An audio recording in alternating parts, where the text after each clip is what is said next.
पाकिस्तान को दिया करारा जवाब, इसलिए देश कह रहा है ओवैसी जिंदाबाद। भारत पाकिस्तान तनाव के बीच हिंदुस्तान ने असदुद्दीन ओवैसी का एक नया चेहरा देखा है। वो चेहरा जो कहता है कि सबसे पहले वतन आता है, जो कहता है कि अगर मसला मुल्क का होगा तो हम सब एक हैं और हिंदुस्तान की तरफ आंख उठाकर देखने वालों को देश का हिंदू हो या फिर मुसलमान माफ नहीं करेगा।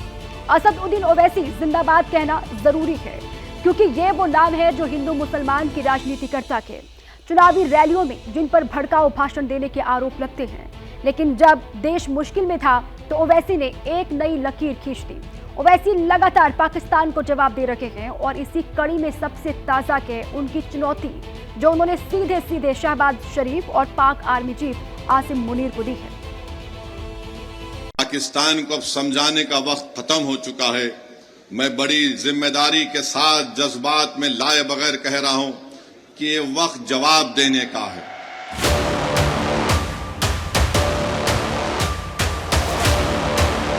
इनको आईने में अपनी सूरत देखना चाहिए। भारत तुम्हारे से ताकतवर है और हमेशा रहेगा इंशाअल्लाह ताला।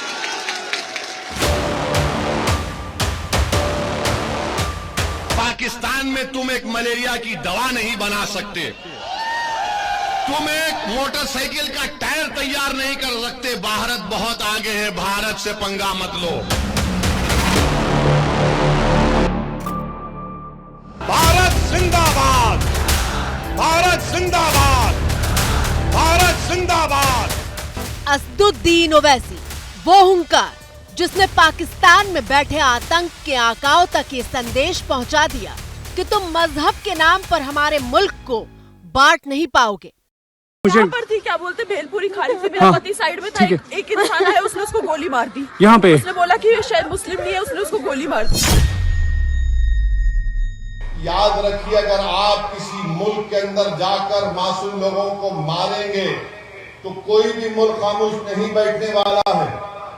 मजहब पूछकर किसी को गोली मारना है, तुम कौन से दीन की बात कर रहे हो? तुम तो खवारिज से बदतर हो, तुम तो आईसिस के जानशीन हो जो हरकत की है। पाकिस्तान मुर्दाबाद, पाकिस्तान मुर्दाबाद।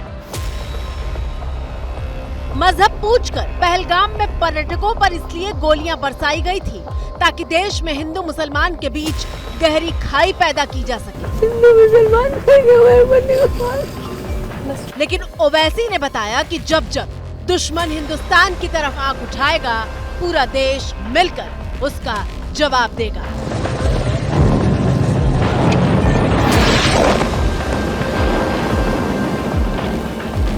पाकिस्तान एक फेल्ड नेशन है और याद रखिए, ये ताकतें कभी भी भारत को सुकून से रहने नहीं देंगी। आज वक्त है कि हम इनको एक मौसर जवाब दें ताकि हमेशा के लिए ये दहशतगर्दी का ये जहर हमेशा के लिए खत्म होकर रह जाए। ऑल इंडिया मजलिसे इत्तेहादुल मुस्लिमीन यानी AIMIM के मुखिया असदुद्दीन ओवैसी ने हिंदुस्तान की राजनीति में एक नई लकीर खींच दी है।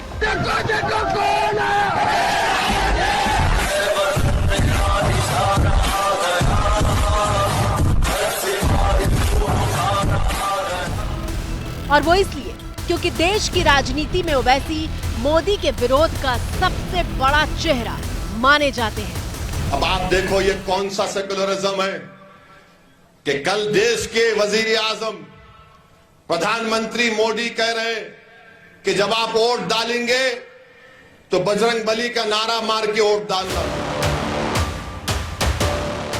खुद को मुसलमानों के मसीहा के तौर पर पेश करने वाले ओवैसी देश की सत्ताधारी पार्टी बीजेपी के खिलाफ सबसे तीखे हमले करने के लिए जाने जाते हैं। और मैं आज खड़े होकर जिम्मेदारी के साथ कह रहा हूं कि साजिश यही है कि पार्लियामेंट के इलेक्शन से पहले महाराष्ट्र में कोई फसाद करवाया जाए। तस्वीरें पिछले साल जून महीने की हैं, जब ओवैसी सांसद की शपथ ले रहे थे और जय फिलिस्तीन के साथ शपथ खत्म की थी। जय भीम, जय मीम, जय तेलंगाना, जय फलस्तीन, तकबीर, अल्लाहु अकबर। पाकिस्तान मुर्दाबाद, पाकिस्तान मुर्दाबाद। ओवैसी यानी वो नाम जिसे देश में मुसलमानों की राजनीति करने वाले सबसे बड़े चेहरे के तौर पर जाना जाता है।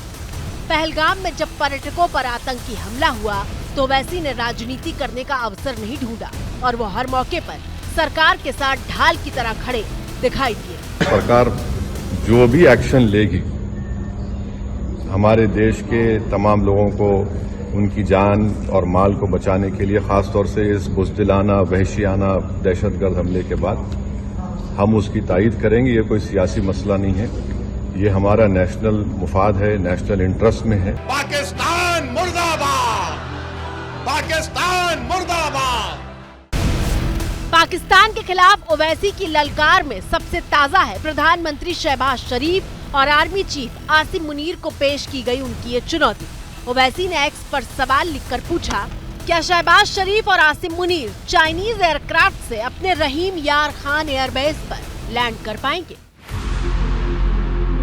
ओवैसी की इस चुनौती के पीछे हैं ये तस्वीरें। भारत माता की जय, भारत माता की जय, भारत माता की जय। मंगलवार को पीएम नरेंद्र मोदी पंजाब के आदमपुर एयरबेस पर जवानों से मिले और पाकिस्तान के बॉर्डर से खड़े होकर दुश्मन मुल्क को कड़ी चेतावनी दी। आतंक के आकाओं को अब समझ आ गया है, भारत की ओर नजर उठाने का एक ही अंजाम होगा, तबाही। भारत माता की जय, भारत माता की जय, भारत माता की जय। आपने पाकिस्तानी फौज को भी बता दिया है, पाकिस्तान में ऐसा कोई ठिकाना नहीं है जहां बैठकर आतंकवादी चैन की सांस ले। इन्हीं तस्वीरों के बाद ओवैसी पूछ रहे थे कि क्या जो मेरे प्रधानमंत्री ने किया वो पाकिस्तान के प्रधानमंत्री शहबाज शरीफ कर पाएंगे? ओवैसी ऐसा कर पा रहे हैं क्योंकि वो जानते हैं कि राष्ट्रहित के मुद्दों पर सियासत नहीं की जाती। ये देश का मसला है, ये कोई सियासी मसला नहीं है और लोगों को भी इस पर राजनीति करने की कोई जरूरत नहीं है। लेकिन अफसोस कि मोदी के विरोध की सियासत पर जिस नेता का वजूद टिका है वो हिंदुस्तान के बारे में सोचता है। लेकिन मध्य प्रदेश की बीजेपी सरकार में शामिल मंत्री तक अपनी ओछी राजनीति के लिए छोटी सोच और बेशर्मी के प्रदर्शन से खुद को रोक नहीं पाते। हमारे मोदी जी समाज के लिए जी रहे, समाज के लिए जान लगा रहे और जिन्होंने हमारी बेटियों के सिंदूर उजाड़े थे,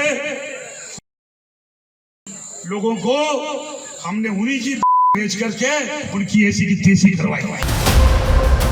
ये शर्मनाक बयान कर्नल सोफिया कुरैशी को लेकर दिया गया था, वो चेहरा जो पूरे पहलगाम अटैक में देश की आवाज बन गया। ऑपरेशन सिंदूर 22 अप्रैल को पहलगाम में हुए विभत्स आतंकवादी हमले के शिकार मासूम नागरिकों व उनके परिवारों को न्याय देने के लिए लॉन्च किया गया था। इस कार्रवाई में 9 टेररिस्ट कैंप्स को टारगेट किया गया और